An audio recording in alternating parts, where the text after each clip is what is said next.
problem started with the editing when my old compact Hewlett-Packard computer crashed. I purchased a refurbished Dell Latitude, and I had trouble with the editing software from there on out.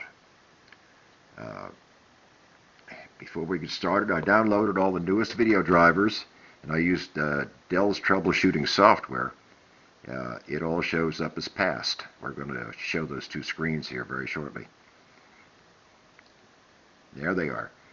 All the way down the right-hand side says passed, passed, passed, passed, passed. And the second scan I did on it says passed, passed, passed, passed, passed. So everything should have been fine. But I'm going to show you what, when I go to the editing software, what it looked like. Oh yeah, here's the hard drive in operation. It's the center green light flashing off and on. There it is. It's working itself to death.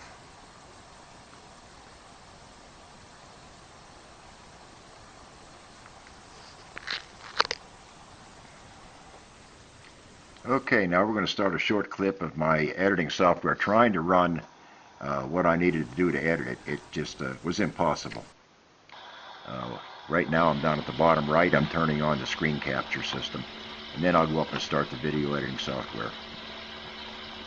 Okay, we're getting ready to start it now. That's the upper right hand screen. You see how jerky that is? There's just no way to try and edit that. And after about 4 or 5 minutes, the audio was about 2 minutes ahead of the video. It was just impossible. I had to make some changes, and a little later on in here we'll show you what I did.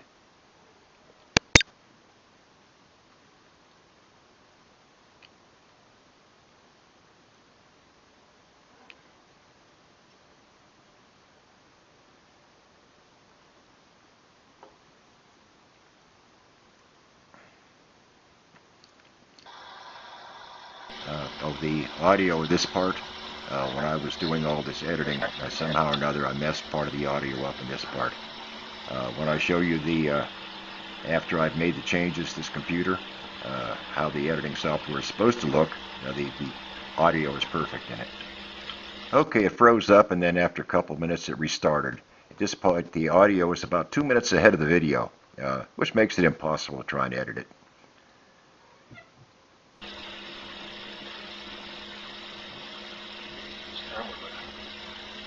Solder.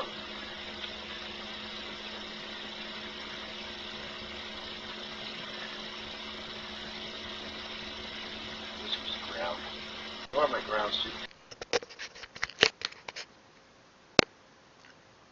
Okay, after about 4 days, no professionals came forward to help me, so I had to strike out on my own. I'm no means a tech, but sometimes you have to do what you got to do. After, I guess, about 2 or 3 days of tinkering, this is what I ended up with. Now I'm pleased with the operation. After running the next clip, you're going to see how it's supposed to look. I'll show you, well, I'm down on the right-hand side doing the screen capture again. Now we're going to go up and we're going to start it. Same thing, upper right-hand corner is the video we're editing. See how nice and smooth that is? When you edit, it's never perfectly smooth. But it's one world, a heck of a world better than what it was.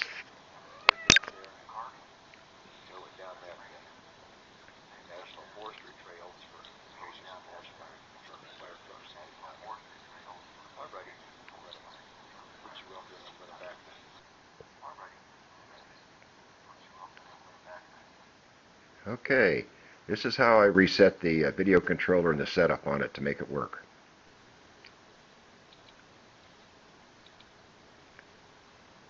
Okay, here we go with the screen capture. Turn the screen capture on again. You don't need to see that, but it's there. Okay, we're going to go up to My Computer or Computer. Now this is Windows 7. I would imagine this will probably work with XP and 8. I know it won't work with 10. I hate 10. We're going to go to System Properties. Then we're going to go to Advanced System Settings. And we're in the Visual Effects, Processor Scheduling, Memory Usage, and Virtual Memory. Click Settings. Okay, you'll see there's no X's in any of the boxes. That's because I've changed it. I'm going to click on let Windows choose what's best for my computer. See, you got all the boxes. That's why it wouldn't work. Now we're going to adjust for best performance. And it shuts them all off. But I'm going to turn back on the one that says show thumbnails instead of icons. That's in case you go to a file with pictures in it, it'll show the little pictures instead of an icon. Okay, we go to apply. Okay.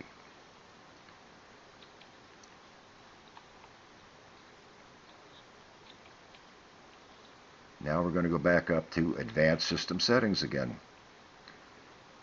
What we're going to do is we're going to virtual memory is when you use part of your hard drive to make up for the deficiencies in the amount of RAM that you have. Here you can see all the boxes missing. Okay, we're going to go to advanced and then adjust for best performance, programs.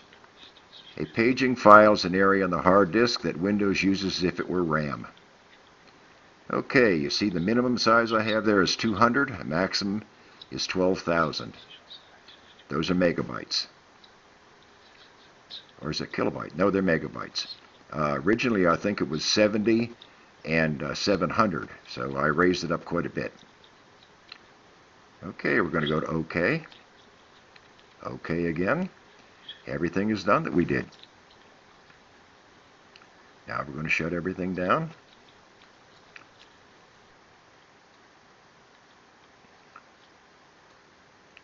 And this is all I did. And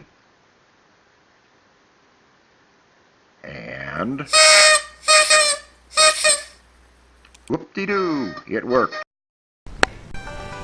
Hey everybody. I hope you liked that last video. Some of them I like after I get done editing them. Some of them I'm not so fond of, but once they're taken, you don't really know what you got until you go to edit it. If you liked it, I'd appreciate if you went down there, clicked on some of the others, give it a thumbs up, write a comment. Actually, subscribing would be great. I appreciate everything you do for me. I've got more videos coming. Just getting to them. And thanks for watching. I'll talk to you again another day. Goodbye.